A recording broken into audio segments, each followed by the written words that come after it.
Bonjour tout le monde, bienvenue au cours de maths et de mathématiques. Et oui, nous faisons les deux.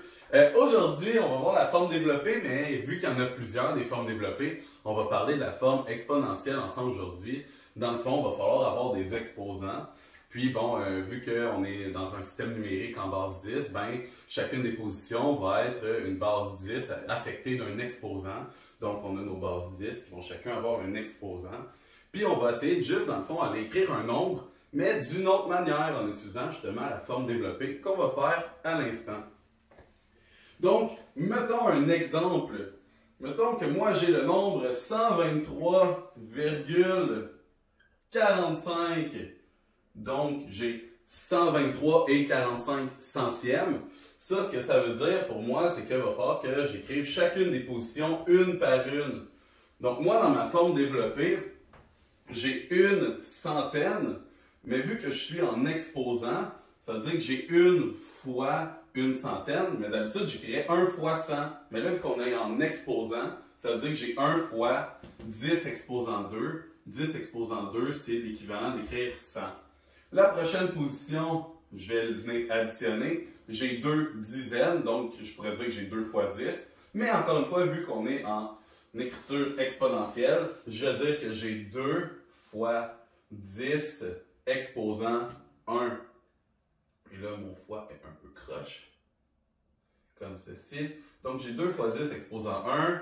Et là, après ça, j'ai 3 fois 10 exposant 0 pour les unités.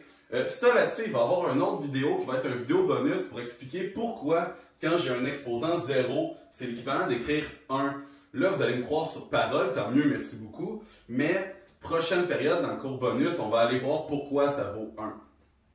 Après ça, bon, je vais aller du côté de ma partie décimale. J'ai 4 dixièmes, donc j'ai 4 fois 10 exposant 1. Mais là, je vais devoir le mettre 1 sur, donc j'ai 1 sur 10 exposant 1. Donc j'ai 1 dixième, hein? 1 sur 10, c'est l'équivalent de 1 sur 10 exposant 1.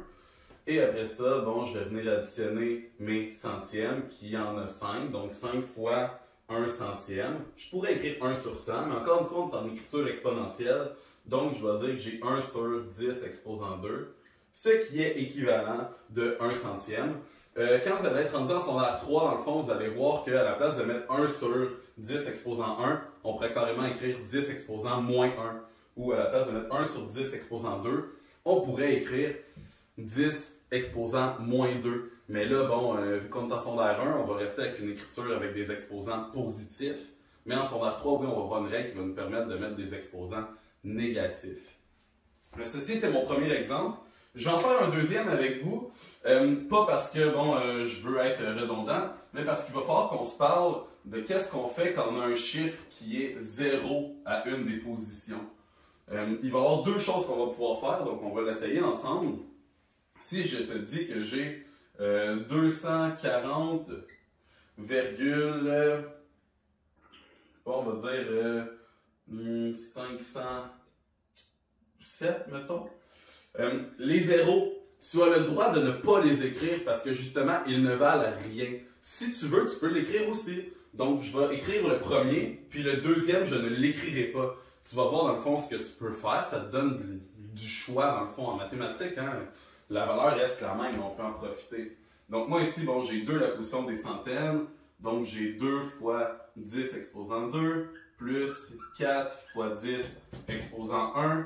Donc, j'ai mes 4 dizaines.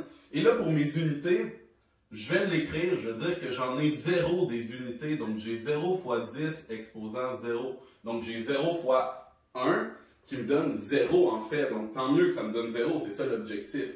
J'aurais pu aussi ne pas l'écrire et c'est ce que je vais faire du côté des centièmes quand je vais y arriver.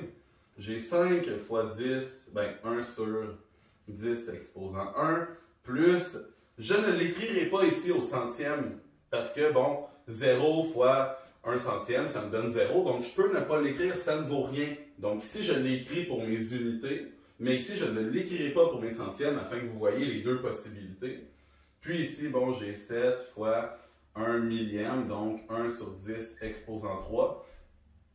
Donc, ceci concluait le cours d'aujourd'hui.